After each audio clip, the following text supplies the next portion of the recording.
Yellow, bienvenue dans mon challenge de 30 jours pour écrire mon prochain livre. On est à J9.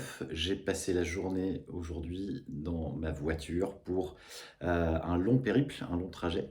Et je te fais cette vidéo de ma chambre d'hôtel pour te parler de cette journée d'écriture d'hier qui a été là aussi assez différente de ce que j'ai l'habitude de voir. En fait, un chapitre qui, à mon avis, était mal positionné dans le plan, qui n'était pas forcément, très profond, dans un premier temps. Donc j'ai galéré, galéré, galéré pour commencer à écrire les 500, 600, 700 premiers mots.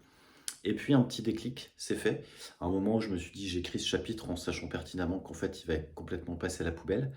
Et en fait, il a pris une autre tournure qui lui a donné quelque chose de beaucoup plus profond et j'ai atteint 1 900 mots, assez facilement finalement dans le travail, sachant que j'ai écrit assez tard puisque j'étais en train de boucler mes dossiers avant de partir et de faire ce périple et surtout de, faire en sorte de, terminer un maximum de choses, faire la valise et cetera.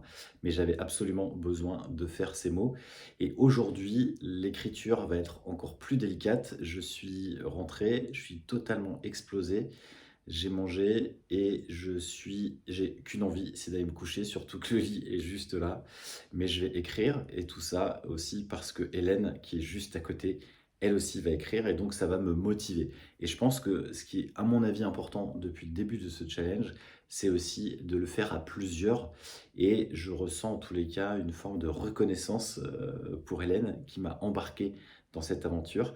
Et on en discutait ce soir à table sur le fait qu'effectivement, non seulement le fait de le faire à plusieurs t'encourage et t'amène vers des choses dans lesquelles tu n'irais pas. Et surtout, je découvre vraiment par rapport à la méthodologie que j'ai adoptée sur l'écriture de mon premier livre remarquable, que ce n'est absolument pas la même façon de travailler. Là, je produis, je produis, je produis sans aucun enjeu, sans aucune envie de bien faire les choses, juste de produire et d'arriver à un certain quota, ce qui me permet de libérer un certain nombre de choses et d'aller chercher des choses beaucoup plus intéressantes.